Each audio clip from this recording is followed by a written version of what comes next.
উফ, এ যেন একবারে হাম্বা হাম্বা রাম্বা রাম্বা কাম্বা কাম্বা ডাম্বা ডাম্বা দিম্বা দিম্বা বুম্বা বুম্বা হয়ে গেল কেস। আপনারা জানেন যে আইপ্যাকের অফিসে এবং প্রতীক জৈনের বাড়িতে ইডি যখন হানা দিয়েছিল, তারপর থেকে মমতা ব্যানার্জি এবং তার সাঙ্গপাঙ্গ উপাঙ্গরা যারা ডাকাতিরা করেছিল, ইডির হাত থেকে ফাইল ছিনিয়ে নিয়েছিল বলে বিস্ফোরক অভিযোগ উঠেছে, তারা বাজার গরম করার জন্য অনেক কথা বলছিল।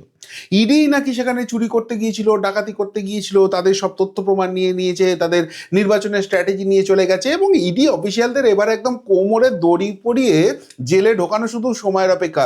রাজীব কুমার, মনোজ ভার্মারা মোটামুটি সেই জায়গাটা করেছেন, আর সেইটাতে শিলমোহর দেবে এবার মহামান্য কলকাতা হাইকোর্ট। আজকে সেই মহামান্য কলকাতা হাইকোর্টে সেই হিয়ারিং ছিল, এবং সেখানে আলটিমেটলি যেটা দাঁড়ালো সেটা একটা কথাই বলা যেতে পারে যে আইনের ঠাস ঠাস ঠাস করে ঠাটিয়ে থাপ্পড় দিয়ে ওই কালীঘাটে ঢুকিয়ে দিয়েছে। মহামান্য কলকাতা হাইকোর্ট আজকে ঠিক এই কাজটাই করছে।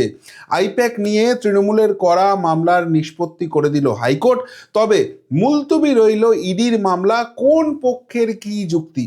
আজকে মহামান্য কলকাতা হাইকোর্টে মূলত দুটি মামলার হিয়ারিং ছিল। একটা তৃণমূল কংগ্রেসের তরফ থেকে করা হয়েছিল ইডির বিরুদ্ধে, আর একটা ইডির মামলা করা হয়েছিল তৃণমূল কংগ্রেসের বিরুদ্ধে। সোজা কথায় মমতা ব্যানার্জি, রাজীব কুমার, মনোজ ভার্মা, নন্দিনী চক্রবর্তীদের বিরুদ্ধে। দুটো মামলার আলাদা আলাদা মেরিট ছিল। এতদিন বাজার গরম করার জন্য তৃণমূল কংগ্রেস অনেক কথা বললেও যে ইডির বিরুদ্ধে ডাকাতির অভিযোগ আনা হয়েছে, ইডি সেখানে চুরি করতে এসছে, অমিত শাহ হেন তেন অনেক কথা বলছিল, কিন্তু মূল মামলায় যখন শুনানি হলো কি দেখা গেল তৃণমূল কংগ্রেসের তরফ থেকে দাবি করা হয়েছে ইডি সেদিনকে সার্চ অপারেশন করতে গিয়ে যে ফাইল সেখান থেকে নিয়ে এসেছে সেটা যেন তারা প্রকাশ্যে নিয়ে না আসে, এবং সেটাকে যেন রাজনৈতিক কাজে ব্যবহার করা না হয়। অর্থাৎ ইডির ডাকাতি ফাকাতির কোনো রকম কোনো মামলা এদিন কলকাতা হাইকোর্টে ছিল না, ইডি অফিসিয়ালদের বিরুদ্ধে চুরির কোনো অভিযোগের মামলা এদিন কলকাতা হাইকোর্টে ছিল না।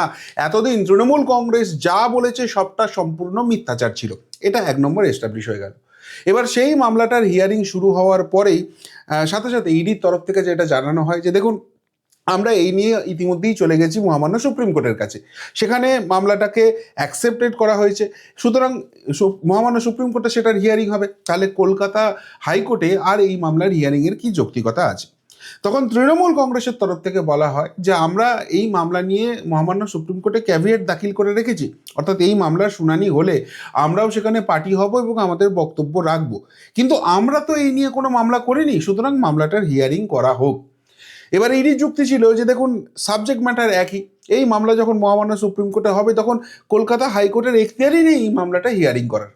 তখন মহামান্য বিচারপতি বলেন, আচ্ছা এক মিনিট, আমি পুরো ব্যাপারটাকে দুভাগে ভাগ করছি। প্রথমেই আসছি তৃণমূল কংগ্রেসের করা মামলা, ইডির করা মামলাটাকে আমরা আপাতত সরিয়ে রাখছি, তৃণমূল কংগ্রেসের করা মামলা নিয়ে আপনাদের কি যুক্তি রয়েছে।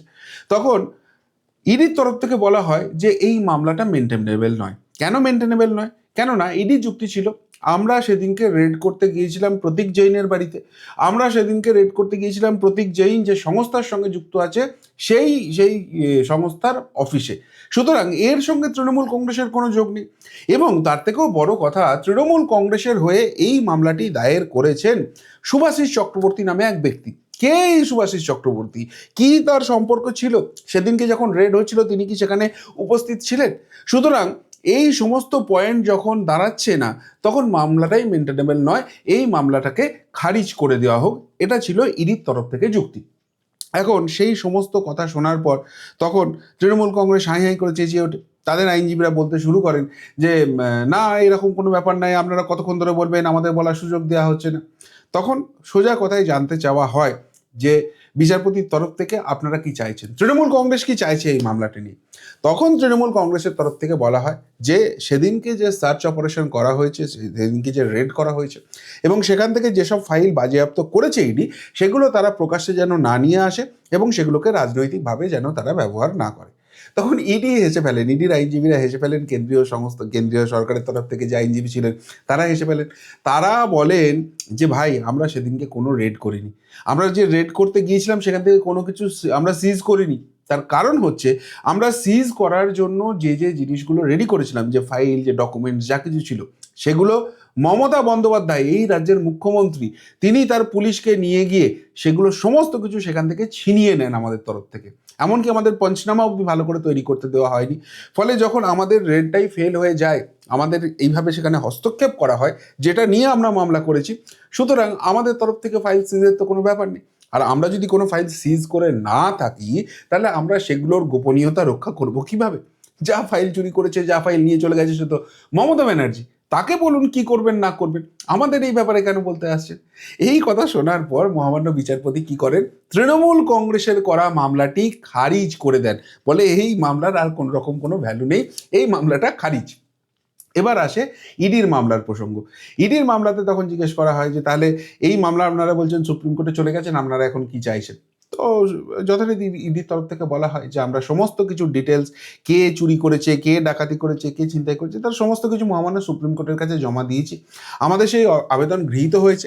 এখন যেহেতু সেই আবেদন গৃহীত হয়েছে, তাহলে এখানে এই মামলা শুনানি করে আর কি হবে? তখন মহামান্য বিচারপতি শুভ্রা ঘোষ বলেন যে ঠিক আছে, একটা কাজ করুন, আমরা এই মামলাকে মুলতুবি করে রাখলাম। অর্থাৎ এখন এই মামলাটার কোনো হিয়ারিং হচ্ছে না। আপনারা সুপ্রিম কোর্টে গেছেন, খুব ভালো কথা। সেখানে কি রায় হয়, সেখানে মহামান্য সুপ্রিম কোর্ট কি বলে দেখুন। তারপর যদি কোনো পক্ষের মনে হয় যে আবারও কলকাতা হাইকোর্টের ইনভলভ হওয়ার দরকার আছে, আমরা তখন ইনভলভ হব এবং সেই মামলাটি শুনবো। তবে আপাতত যেহেতু ইডির আবেদন রয়েছে মহামান্য সুপ্রিম কোর্টের সামনে, সেখানে গিয়ে এই মামলাটার হিয়ারিং করুন। অর্থাৎ দুদিক থেকেই কিন্তু জয়ী হলো ইডি। ইডির বিরুদ্ধে যে মামলা হয়েছিল তৃণমূল কংগ্রেসের তরফ থেকে, সেটাকে খারিজ করে দেওয়া হলো, এবং ইডি যে মামলাটি করেছিল সেই মামলাটাকে মহামান্য সুপ্রিম কোর্টে তারা যে শুনানি করতে চেয়েছিল, সেই রায়টাকেই রেখে দেওয়া হলো। তৃণমূল কংগ্রেস কি পেল? এত বড় গোল্লা। আর এই গোল্লাটা পাওয়ার পরই কার্যত মাথা খারাপ হয়ে গেছে। মমতা ব্যানার্জির হয়ে যে উকিল আজকে দাঁড়িয়েছিলেন, ওই মাতাল ফাতাল বলে শুভেন্দু অধিকারীরা যাকে বলে থাকেন আর কি, তিনি বুঝেছেন যে কতখানি থাপ্পড়টা গালে লেগেছে। এই আইনি থাপ্পড়টা খাওয়ার পর আর মাথা সোজা রাখতে পারছেন না। বাইরে বেরিয়ে দেখলাম সাংবাদিকরা যখনই তার সামনে গেছে, কি হয়েছে কি হয়েছে, আরে বলবেন কি, মেজাজ তো খিঁচড়ে আছে অলরেডি। তিনি যে কত বড় আইনি থাপ্পড় খেয়েছেন তিনি নিজে বুঝতে পারছেন। ফলে বলছেন যে এই দেখুন, একটা কি টিভি চ্যানেলের নাম করলেন, তার মহিলা সাংবাদিক এসে আমার সঙ্গে অসভ্যতা করছে, আপনারাই ডিসাইড করুন। মানে কথা বলতে পারছেন না। তারপর কোনো রকমে এই কথাগুলো বললেন, বলার চেষ্টা করলেন, যে বোঝানোর চেষ্টা করলেন এখান থেকে তৃণমূল কংগ্রেস অনেক কিছু গেইন করেছে, কিন্তু আদতে কাঁচ কলা। তবে তার আগে আজকে সকালে একটা অদ্ভুত জিনিস আমি দেখলাম। আপনারা জানেন যে আগের দিন যে হিয়ারিংটা হয়েছিল মহামান্য কলকাতা হাইকোর্টে, সেখানে এই তৃণমূলীরা চূড়ান্ত অসভ্যতা করেছিল, এবং সেই অসভ্যতা করার পর এই মালগুলোকে জেলে কেন পড়েনি মহামান্য কলকাতা হাইকোর্ট, সেই নিয়েই সোশ্যাল মিডিয়ায় চর্চা শুরু হয়ে গেছে, জনমানুষের চর্চা শুরু হয়ে গেছে। এরা জানতো যে এই মামলাটায় এরকমই ভবিতব্য হতে চলেছে, এরা হারতে চলেছে, এবং ইডির করা যে মামলাটা, যেটা সব থেকে গুরুত্বপূর্ণ, যেখানে সরাসরি অভিযোগ মমতা ব্যানার্জির বিরুদ্ধে আছে, সরাসরি অভিযোগ রাজীব কুমার, মনোজ ভার্মা, নন্দিনী চক্রবর্তীদের বিরুদ্ধে আছে, সেই মামলায় কিন্তু বড়সড় রায় আসতে পারে, এবং সেক্ষেত্রে কোমরে দড়ি পরানোর ব্যবস্থা মহামান্য কলকাতা হাইকোর্ট করতে পারে, কেননা ডাকাতির মামলা রুজু হয়েছে সেখানে।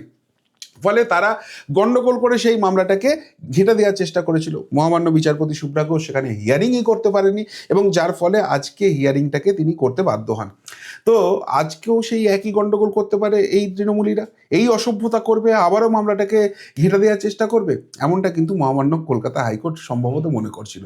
সেই জন্যই আজকে সকালে কলকাতা হাইকোর্টের তরফ থেকে একটা আর্জি জানিয়ে দেওয়া হয়, একটা রুল সেট করে দেওয়া হয়।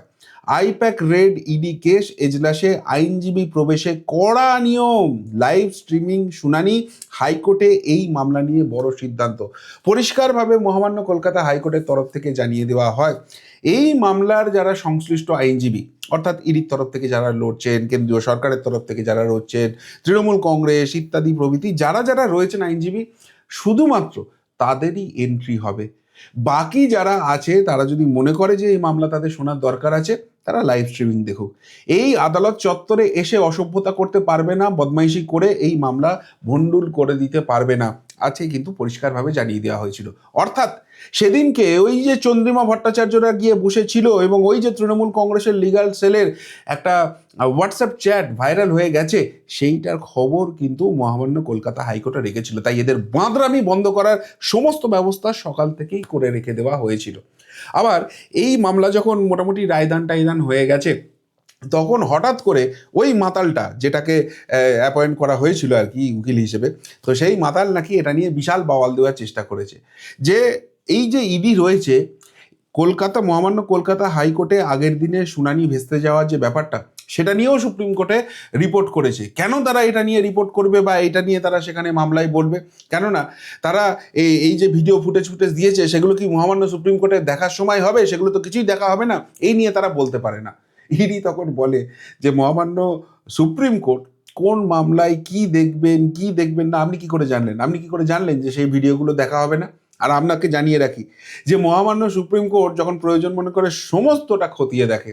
উমর খালিদের যে মামলা, সেই মামলায় সমস্ত ভিডিও ফুটেজ তারা খুঁটিয়ে দেখেছে। সুতরাং আপনার ওই গাল গল্প আপনার কাছে রেখে দিন। আর সেইখানেই ফোঁতা মুখ ভোঁতা হয়ে যায় মাতালের, আর মাতাল এরকম রাগ করে বাইরে বেরিয়ে এসে সাংবাদিকদের উপর রাগ ঝাড়ে।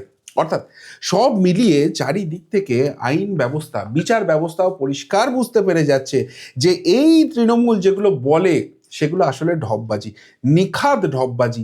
এবং এরা অন্যায়টা করার পর সেটা থেকে বাঁচার জন্য এই ধরনের ঢপের চপের কেস করে ব্যাপারটাকে টাইম কিলিংয়ের চেষ্টা করে।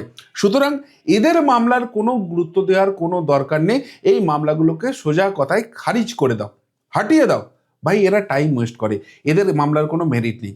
অন্যদিকে এদের বিরুদ্ধে যে মামলাগুলো হয়, সেই মামলাগুলোর মেরিট আছে এবং সেইগুলো যথাযোগ্য জায়গায় যথাযোগ্যভাবে শুনানি হওয়ার প্রয়োজন আছে।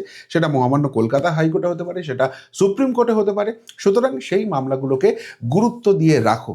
আর তাই হাম্বা হাম্বা গাম্বা গাম্বা ডাম্বা ডাম্বা করে দিদিমণি যতই চেঁচিয়ে যাক গত কয়েকদিন ধরে, যতই ওই তৃণমূলের ছেলে ছোকরাগুলো খুব লাপাক, ইডি ডাকাতি করতে এসেছে, এবার ইডিকে সবক শেখানো হবে, আদালতে গেলেই ভাবে কান মোলা খেয়ে, আইনের থাপ্পড় খেয়ে কাঁদতে কাঁদতে কালীঘাটে ঢুকে যেতে হয়। আজকে মহামান্য কলকাতা হাইকোর্টে আরেকবার সেই ঘটনার সাক্ষী সকলেই থাকলো। কি বলবেন? এই যে তৃণমূলের এত বিপ্লব, এই কদিন ধরে একদম ইডিদের ডাকাতি ফাকাতি করে সব জেলে ঢুকিয়ে দেবে, এত তদন্ত ফদন্ত করাচ্ছে কলকাতা পুলিশ দিয়ে, রাজীব কুমার থেকে মনোজ ভার্মা, তাদের মনে হচ্ছে না আর কোনো কাজ তাদের অবশিষ্ট আছে, একমাত্র ইডি আধিকারিকদের জেলে ঢোকানোর যে প্রয়াস, সেই সমস্ত কিছুতে আজকে জল ঢেলে দিল যেভাবে মহামান্য কলকাতা হাইকোর্ট, সেই নিয়ে যদি কিছু বলার থাকে আপনাদের অবশ্যই কমেন্ট বক্সে কমেন্ট করে জানাবেন। এখনকার মতো এখানেই শেষ করলাম, ফেরত আসছি নতুন প্রতিবেদন নিয়ে খুব তাড়াতাড়ি। ভালো থাকবেন, সাথে থাকবেন, পাশে থাকবেন। নমস্কার।